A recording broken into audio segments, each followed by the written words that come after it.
I'm Rachel with Rachel Ray's Crime Corner, and I'm back with another true crime story for you.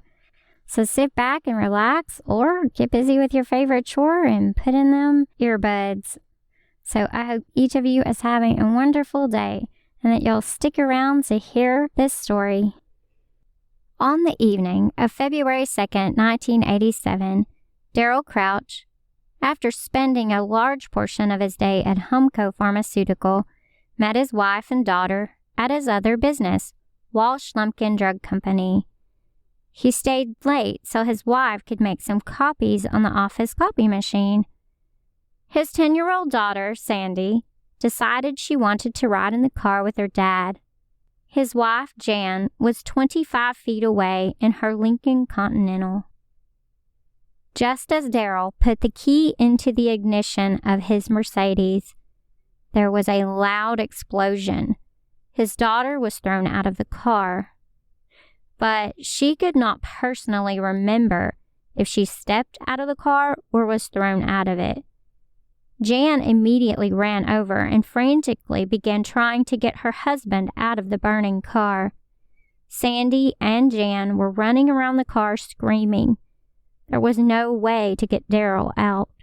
He was engulfed in flames with no hope. 10-year-old Sandy was listed in fair condition at Wadley Regional Medical Center with first and second degree burns to her face, hands, and back. Jan was hospitalized briefly with burns suffered when she frantically tried to pull her husband from the flaming wreckage. An investigation began into the explosion. Law officers said they were stumped on the motive behind the fatal blast and that they had no leads and no suspects. Crouch's friend and spokesman for Walsh Lumpkin, Ron Gray, said, "I was as close to the man as anyone could be. Nobody has any idea why something like this happened. This just came out of the blue." Police spokesman Earl Cox said he could not confirm reports that a remote control device triggered the explosion. "It almost sounds like an underworld type of thing, and certainly Daryl Crouch wouldn't be associated with anything like that," said Ron Hertland, president of Security Savings Association, where Crouch served on the board of directors until 1 week prior to this incident. Hertland said Crouch resigned to devote his attention to his other business interests. "He made too much money legally to be associated with that," Gray said, of any possible underworld connections. Employees were told not to talk about the bombing as they reported to work on Tuesday, said company spokesman Ron Gray. Onlookers jammed the street near the pharmaceutical company on Tuesday evening as police questioned motorists and nearby business owners. Quote, "We are trying to find someone who may have driven by and seen something between 5 and 7 p.m. on Monday," end quote, said one officer who refused to give his name. Lauren Abels, employee of the Taco Tico across state line on the Arkansas side, said, quote, "It shook us pretty bad. We thought we were on fire." A passerby pulled Jan from the burning automobile as she was trying to rescue her husband. "She was on fire with a little blaze on her. She tried to get back into the car to pull the man out, but they wouldn't let her," end quote. Eloise Elmore, the desk clerk for the Best Western Motel located across the street, said she saw Mrs. Crouch and her daughter running around the car, screaming, as they tried to pull Crouch from the wreckage. She said, quote, "The blast just rocked all of the motel. I heard just one big boom and looked out to see one car all in flames. The fire ran on to the other cars. I just can't believe this happened here," end quote. Another witness, Beverly King, said she heard the explosion and saw cars on fire. Quote, "All I could think to do was start praying. Lord Jesus, I hope there's nobody in any of those cars," end quote. The acting agent in charge of the Bureau's Dallas office, Bob Switzer, said, quote, "There was an improvised explosives device used," end quote. He refused to discuss how the device was triggered. He said that evidence recovered from the scene would be sent to the ATF Explosives Laboratory in San Francisco. 3 cars that were parked next to Crouch's were demolished in the blast, and 3 cars across the parking lot were severely damaged as well. The back window of Crouch's car was blown out and thrown 63 feet away from the car. Walsh Lumpkin Pharmaceutical Company was established in 1920. It was a wholesale distributor of hospital, nursing home, and healthcare products.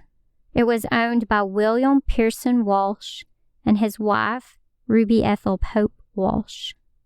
They had 3 daughters, one of which was Rebecca Janice Walsh Crouch, Darrell Crouch's wife. Darrell was titled or affiliated with numerous organizations. He was the president of Walsh Lumpkin, and Pearson Walsh was his father-in-law and was the chairman of the board of Walsh Lumpkin. Crouch was vice president of Humco Emerson Laboratories, a Texarkana manufacturer of over-the-counter and pharmaceutical drug items, and it was also owned by Pearson Walsh. Darrell Crouch was the president of Tri-State Surgical Supply Company in Joplin, Missouri, which sells durable medical equipment and surgical supplies. He served as chairman of the Texarkana Airport Authority and was a member of the board of directors of the National Wholesale Druggist Association. He had, until 1 week prior to this incident, served on the board for Security Savings and Loans Association. Crouch and his wife, Rebecca Janice Walsh, met at TCU, Texas Christian University, where he graduated with a degree in economics. He dabbled in the oil business briefly. In 1972, the couple moved to Texarkana. He took over Walsh Lumpkin for his father-in-law in 1976. In August of 1986, Humco received an extortion letter claiming that a specific medicine had been tampered with. At the time, the police investigated the letter, and the FDA inspected the drugs that the author of the letter claimed to have poisoned, but no drugs were found to be tampered with. 6 months later, a fatal car explosion occurred, but police were not sure if the letter was involved in the death of Darrell Crouch. Ron Gray said all 3 of Darrell's main businesses were profitable. His father-in-law, Walsh, said Darrell did not have a money problem. He struggled with his emotions while briefing reporters. He said, quote, "We've lost an old friend. We've got a terrorist who just killed our president and our friend. We are upset and angry." The extortion letter the company received came just 4 years after the infamous Chicago Tylenol murders of 1982, when some Tylenol was tainted with cyanide. 7 people in Illinois died from the contaminated Tylenol. In February of 1986 in New York, 2 bottles of Tylenol were poisoned with cyanide. 23-year-old Diane Ellsworth lost her life, and a second poisoned bottle was found on a shelf in a New York Woolworths store. Police said there was an extortion letter sent that claimed responsibility for the death of Diane and demanded $2 million, or there could be more tamperings. They believed the letter was bogus and not directly related to the actual poisonings. A 21-year-old by the name of DeWitt Gilmore was arrested on credit card fraud charges, and a copy of the extortion letter was found on him. He pled guilty to credit card fraud and the extortion letter. He was sentenced to 20 years in prison. The police searched the home of DeWitt Gilmore and found a video cassette tape called The Reselling of Tylenol. However, Carl Vigari, The Westchester County District Attorney said discovery of the tape does not change prosecutors' assessment that the would-be extortionist was not the New York killer, but an opportunist trying to make money after the tragedy. Polly Alpert, a spokeswoman for Video Publishing House of Novi, Michigan, which made the cassette called The Reselling of Tylenol, said it is sold to universities, corporations, and libraries, and it's based on a CBS 60 Minutes segment broadcast in 1982. The FDA said it tested 270,000 Tylenol capsules collected in Westchester County. Johnson & Johnson, Tylenol's maker, said it would no longer manufacture the medication in capsule form. Diane Ellsworth's mother, Felicia, told United Press International this decision came 3 years too late. And the company chairman, James Burke, said, quote, "I wish we had never gone back to marketing these capsules," end quote. On February 13th, an employee of Humco was arrested on charge of delivering an explosive device. He was questioned about the February 2nd car bombing. Police spokesperson Earl Cox released a statement regarding the Humco employee. He said, quote, "He is at this time being treated like any other employee of the company," end quote. The day after his arrest, the charges were dropped by Bowie County Sheriff's Deputy Butch Gillespie and 3 members of the Arklatex Narcotics Task Force. He remained in custody on a separate charge of theft for an amount more than $750 and less than $20,000. His name was not released. February 14th, 1987, 11 days after the explosion, a partially assembled pipe bomb was found in an abandoned car 27 miles west of Texarkana, near New Boston, Texas. The bomb had not exploded or injured anyone when it was found in a junkyard. Police bomb squads were dispatched from Bowie County and Pine Bluff, Arkansas to the junkyard. They said the bomb was not fully assembled and not likely to explode.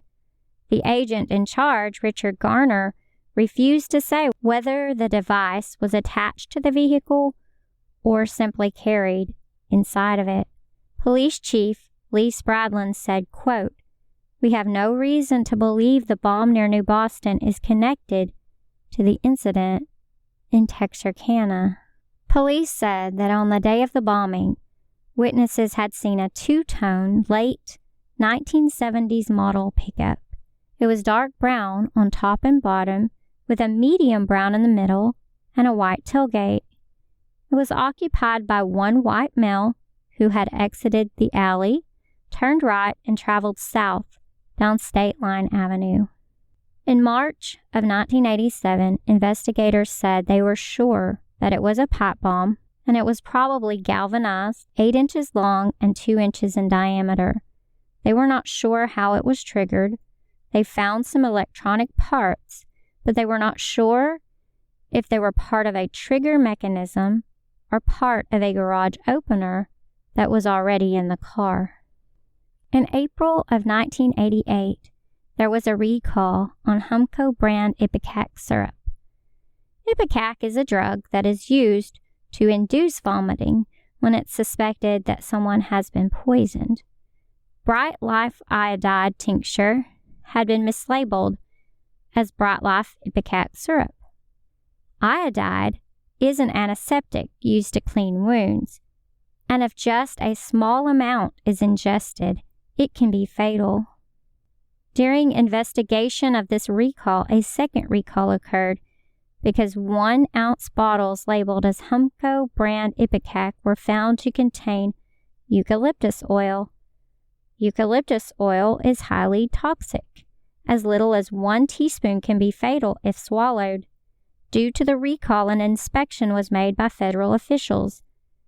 The inspection found extensive deficiencies on Humco premises.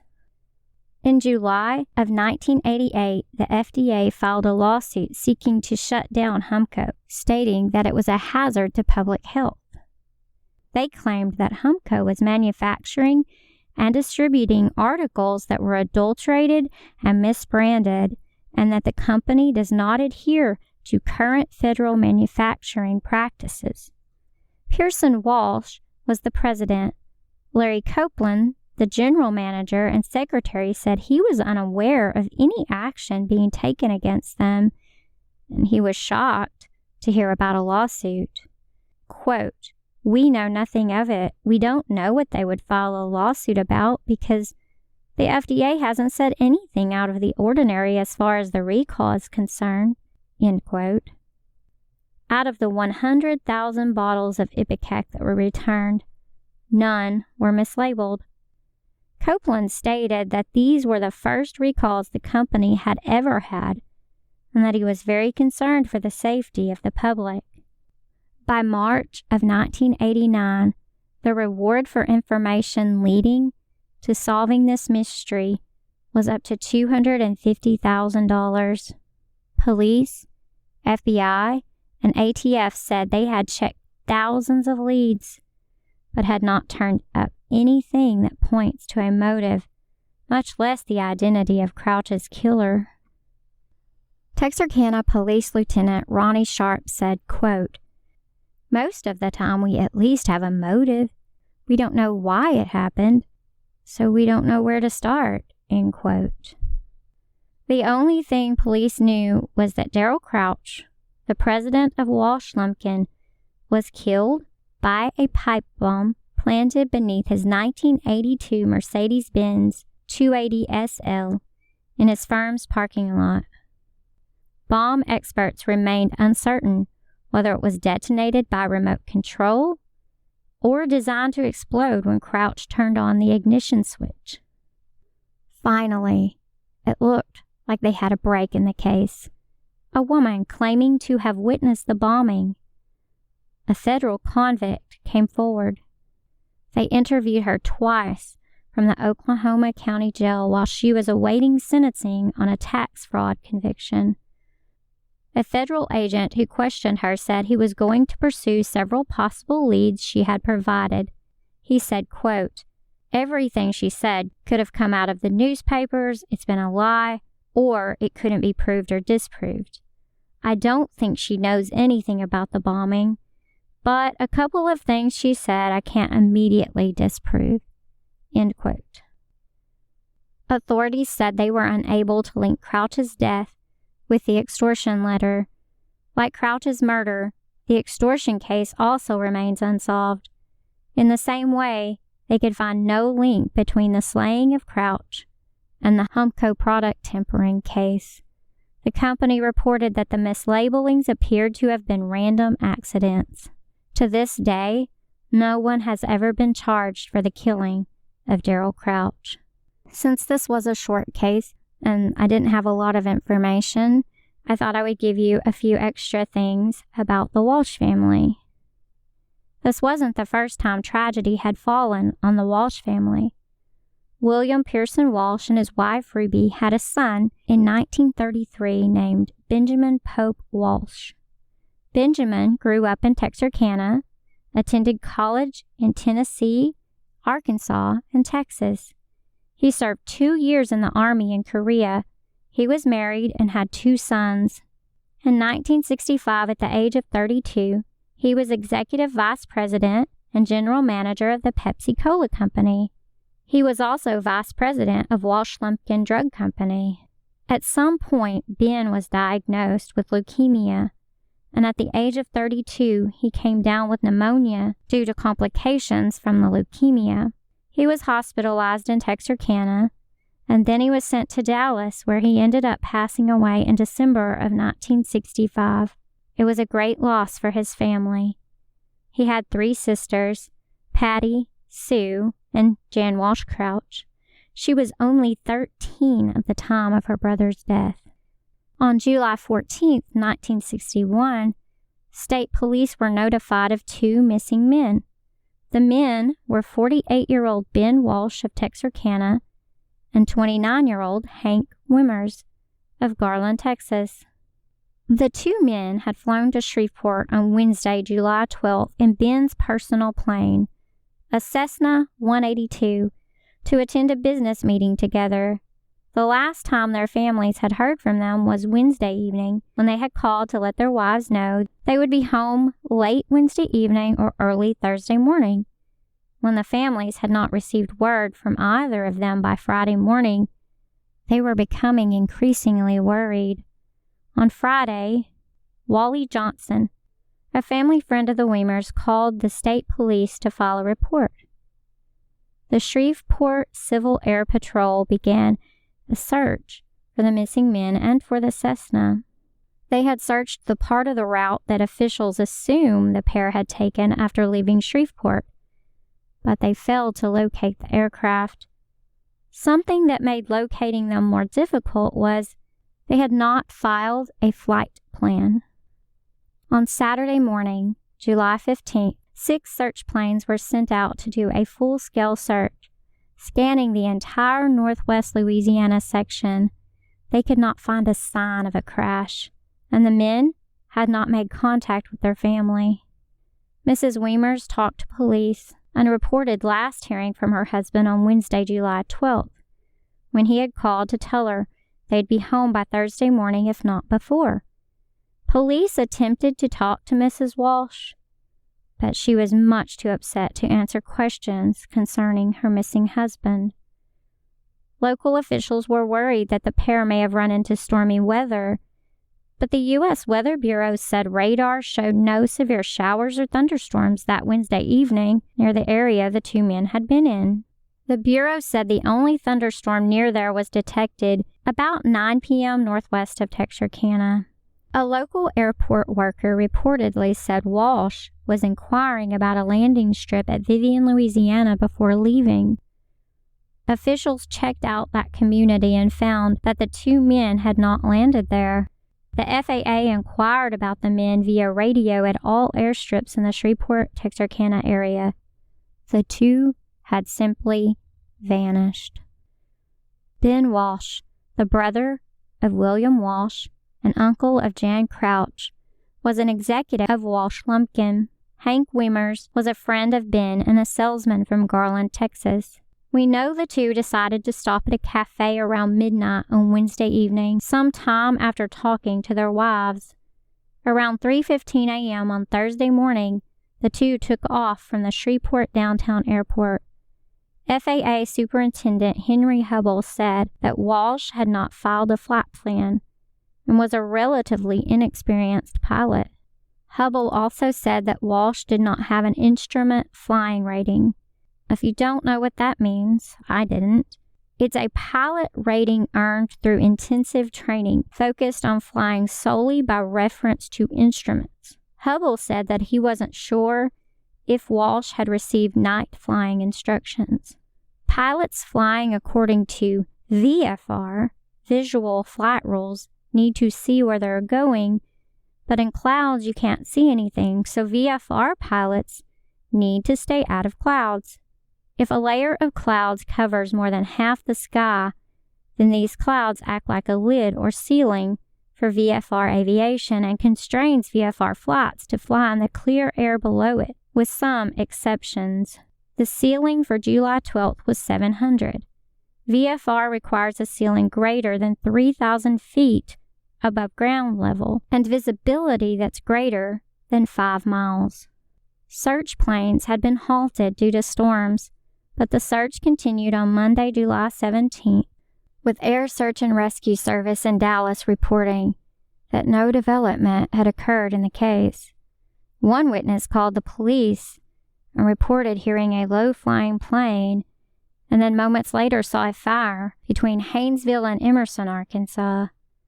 They had volunteers giving their time to search for the missing men. They were unable to find any evidence of a crash. Hope was quickly fading.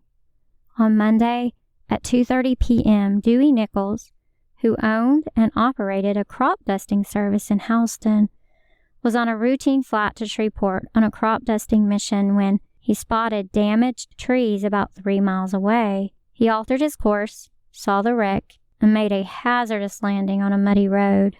He said he wouldn't have landed if he had been sure both men were dead, but considered the idea that one or both might still have been alive. He then flew to the downtown airport to notify FAA officials. It was determined that the aircraft was in a tight spiral when it crashed. There was no evidence of a fire. A CAP pilot said, quote, "The nose of the plane came to rest about 30 feet from an open cotton field. The crash would have probably been fatal even if the plane had made the clearing because of the angle of descent," end quote. Major Mahoney, commander of the Shreveport CAP, said, "A common fault of inexperienced pilots is what is known as vertigo, a disordered condition in which an individual or whatever is about him seems to be whirling about. When this happens, a pilot may refuse to trust his instruments and make wrong flight corrections or decisions." Mahoney said this could account for Walsh and Weimer's crash.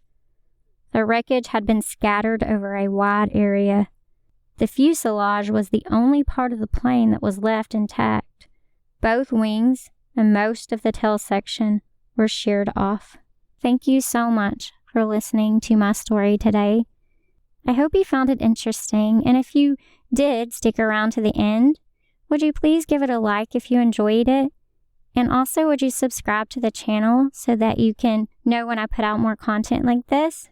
Thank you. May God bless and keep you.